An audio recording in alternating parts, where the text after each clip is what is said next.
What's up, guys? I'm meteorologist Andrea Myers, bringing you guys your daily hail forecast, sponsored as always by C3 Group, Merlin Law Group, and American Contractor. Go ahead and check them out in the description to this video. So for the first part of our video, we're going to review the active weekend that we had. We had a couple of 3-star and 4-star maps that we're going to take a look at, as well as the overall summary of Storm System Derek. And then after we get through all those past events, we're going to look at today, which is Florida hail chances, as well as some severe storms possible for parts of the East Coast. And then into the day after, so that would be Tuesday, tomorrow, we're looking at hail chances for the Texas Panhandle area from Amarillo to Lubbock. So we could see some storms out there. So if you guys are out in West Texas, stay tuned and we're going to talk about your storm chances then. But first, into our upcoming events. So the only one of those is now the Orca Sporting Clay event. And so this is just skeet shooting, guys. If you guys want to do skeet shooting, get some, I guess they have breakfast tacos and coffee, juice, barbecue. You get to shoot clay. So come out to the Sporting Clay Complex. This is in Skiatook, Oklahoma on April 21st. So get on out there, say hello, come out to the Orca Sporting Clay event. This one sounds like a lot of fun, so come say hi. Then into yesterday, okay, we had some activity through the southeast here, and some of it was very noteworthy, and we're actually going to take a look at it in a second here. But for the majority of the southeast, we got hail as well as some severe wind. Then also in Texas, we had a few storms that tried to make their way into San Antonio. Didn't quite make it, but we did get some large hail out of this. So we got a few severe storms in the San Antonio area. And then off to the east, Jackson, Mississippi got hit with some severe hail as well. And then we got all sorts of wind and tornado reports coming in out of the Gulf Coast area. So active day yesterday, April 17th. And so we're going to take a look at all our 3- and 4-star maps out of that. But for Storm System Derek, if you guys remember, last week was kind of wild starting out. Here's some of the hail that fell in Cabot, Arkansas with one of our 3-star storms.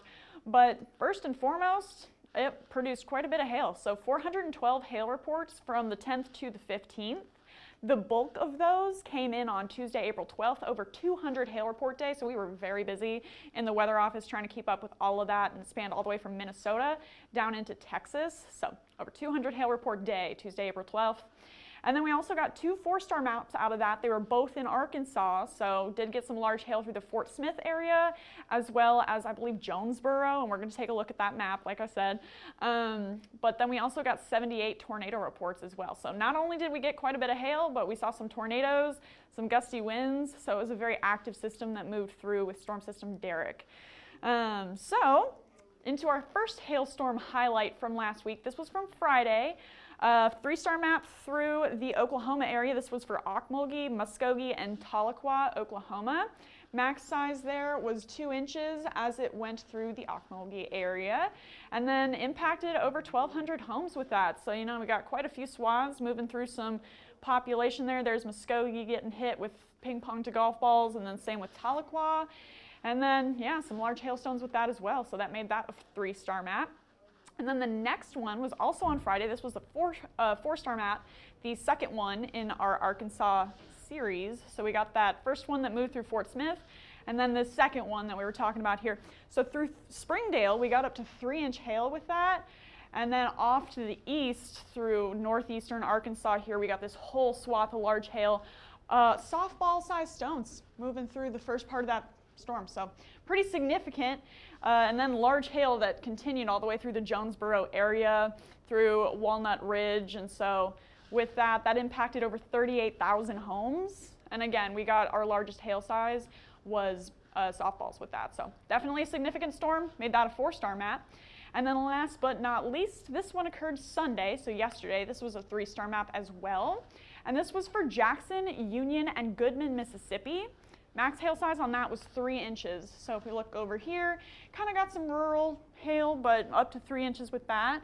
And then this was really what caused the bulk of the impact from this storm, up to 2.5 inch hail through the Jackson, Mississippi area.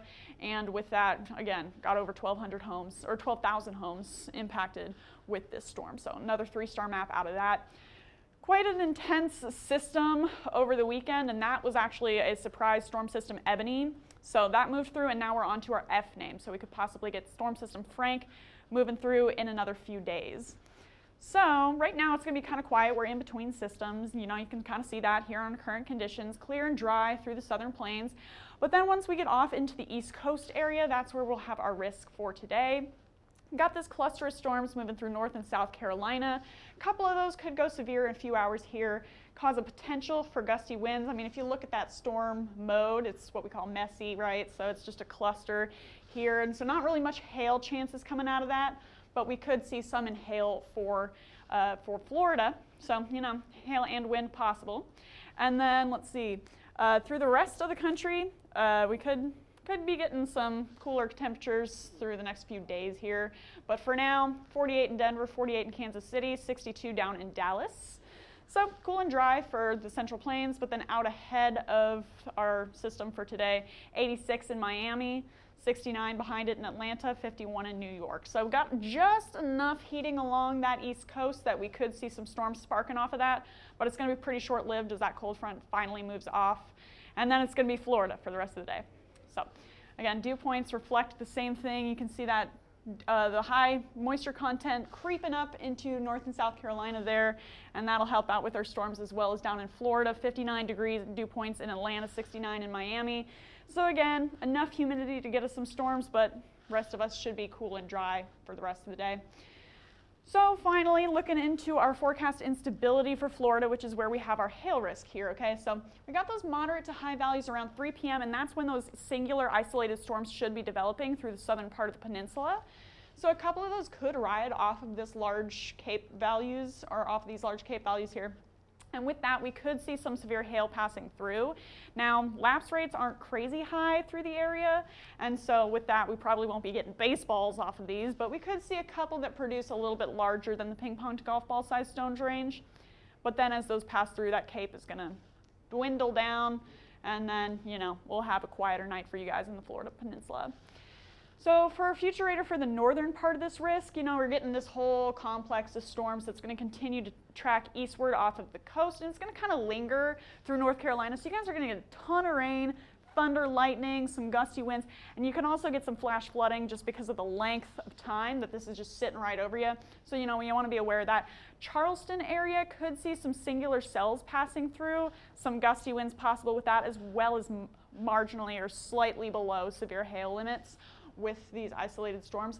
But then those are going to continue to track off to the east out of Charleston, and then by 6 p.m. should finally be off the coast, and you should be clear and dry for the rest of the night. And then that's going to continue off, and like I said, clear, dry night for you guys in the North and South Carolina area. Then down into Florida, it's a little bit of a different story because we have different storm mode, right? So if we wait for these storms to develop, we'll see those singular cells starting to form through the southern part of the peninsula there around Fort Myers by around 3 p.m. So as those continue to go, you'll see those start to intensify and blow up. And so we still have some singular supercells that are possible hail producers, right? And along 95 as well. Down near Miami, we've got some forming on our models here by around 6 p.m. Eastern time, 5 p.m. Central. So with any of these, we could still be continuing to see hail. So if you guys are in the Miami, Fort Myers area, just be conscious of that. By 7 p.m., things are really going, but now it's messy. So you guys in Miami might be ending your day with quite loud thunderstorms, lots of thunder and lightning once again, possible gusty winds, and possible hail with that as it finally tracks southward off the coast. And then the overnight should be clear for you guys, so shouldn't have much to worry about in terms of overnight storms. So for today, hail is going to be mostly limited to the Florida Panhandle here from Miami up into Melbourne. $quarter to $half sized hail possible with any of those supercell structures that we could see forming by around 3 p.m., 4 p.m. Eastern. And with any of those that really get ramped up, we could see some ping pong to golf balls, but that's going to be pretty scattered, so it's really kind of hard to put a risk out for that since it's going to be so few and far between. So again, if you guys are in Miami, Melbourne, low end chance for you guys to see hail with those scattered storms moving through. And then, you know, some of that could be in the $quarter to $half size range. Then off into our wind forecast, we're going to include Florida with those isolated storms, and then we're also going to put that North and South Carolina area in a risk for some gusty winds into the next few hours here.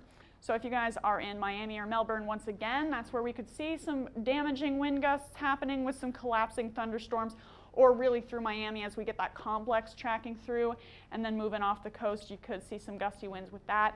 And then up into North and South Carolina, if you guys are Wilmington, Charleston, could get some gusty winds with that complex of thunderstorms. Some rotation possible on those as well. So, you know, you guys have a very low end tornado threat, mostly going to be through the tail end where we see those singular storms. Could get a couple of those rotating, producing a brief tornado or two. So just want to be on the lookout for that, as well as damaging winds into today as that passes off the coast.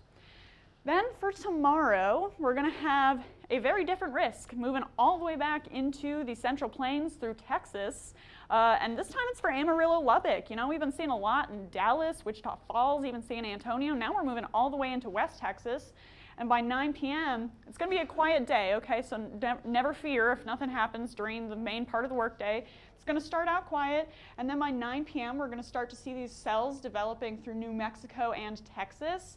And then as those pass through, this is just 1 hour later, they just blow up, okay? So we've got some supercell structures forecasted to form here through the Texas-New Mexico border. And as those track eastward, right now, models are spitting them out just north of Lubbock. Now, you know, if they shift south, it could hit the Lubbock area. Shifting north could be coming, making a run for Amarillo. We're just going to have to watch and see where these end up falling. But they are going to cross the 27 corridor here by around 12 a.m. And then they're starting to get a little messier. Looking at more of a wind complex probably starting to form. And then all the way by 4 p.m. making their way into the Lawton, Wichita Falls area as mostly just loud sub-severe thunderstorms as they continue to track off to the east. And then shouldn't be much to worry about for the West Texas area into Wednesday. So we're going to have a hail and wind threat out of that. Mostly sub-severe winds, so we're going to focus on hail just because of the supercell structures there. But we'll keep you guys updated on if we do get a prevalent wind threat for tomorrow. But right now, looking mostly at hail, $1.25 to $1.5 possible anywhere between Amarillo and Lubbock.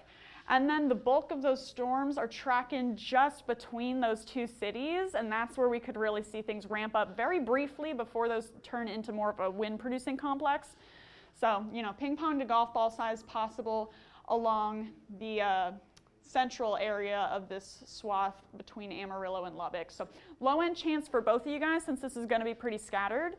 But, you know, again, if it hits you, then we could get some of those larger hail sizes moving through. So just be on the lookout. If you guys are in those areas, definitely stay tuned to our forecast tomorrow and we'll have more on it. Then moving into the later part of this week. So it's going to be a quiet week, probably some scattered risks here or there. Doesn't mean we couldn't get a good storm out of it, but it's definitely going to be a slow start to our week. We're watching the end of the week really, and we're going to take a look at that here, okay? So by noon today, so right now, we're seeing this system continue to track eastward off the east coast. And with that, we could see some thunderstorms developing through North and South Carolina as well as Florida along that cold front. That's going to continue to shift eastward off the coast. And then by 9 p.m. Tuesday, you know, this is going to be that overnight risk for you guys in the Texas Panhandle area. Things are going to start to develop just because of this shortwave trough that's starting to move in ahead of this larger trough. So with that, we could get some larger storms moving through that area that we just talked about. Okay, so as that continues to track east, now by 9 a.m. Wednesday, we're seeing this baby trough continue to make its way through the eastern plains. Out ahead of that, we could see some severe storms possible on Wednesday for Oklahoma. So if you guys are in the OKC area, we're watching you. Not going to say anything yet, but stay tuned as that continues to track through the eastern or central plains. And then off to the east. And then Friday, that's when our next big system could come through. This could be Storm System Frank. So if this model plays out, all right, we got this deep dig and trough down in the desert southwest. That could, ahead of it, we've had plenty of time to get air mass recovery out ahead of that heat and that instability. So out ahead of it, we could see some severe thunderstorms developing through the central plains now. Hail, wind, tornadoes, all possible out ahead of this front by Friday, and then into Saturday it's going to continue. And just look at that again. When it's tilted from northwest to southeast, that's when we could really get some crazy weather, just because again it scoops all of that heat and humidity out in front of it, and then you get all sorts of rotation and all sorts of chaos. Okay, so by Saturday, if this plays out, we could be getting some pretty intense thunderstorm development out ahead of this low pressure system. Now through the northeast, so possible through the Ohio Valley and Midwest with this system as it continues to track off to the east. And then there it is by 6 p.m. Saturday. So we could be getting into an active weekend. I'm excited. I'm on call, so that should be fun for me. So we're going to be watching it. And if you guys want to stay tuned to that, you can follow us on YouTube, Facebook, Instagram, and Twitter. Hit See First on Facebook if you never want to miss a live video, as well as hit that subscribe button on YouTube. And then you can also follow us on TikTok. Make sure you get on there. We did an Easter forecast discussion yesterday, and we do those forecast discussions as often as we can ahead of the forecast video, so you're always in the know. And then if you want to get in contact with us, you can call us at 855-334-4245. You can also email us at info@hailtrace.com or check out our website, hailtrace.com, for more details on who we are and what we do. And thank you guys again for your viewership. We'll keep you updated as always, but for now, I'm meteorologist Andrea Myers. Thanks for watching.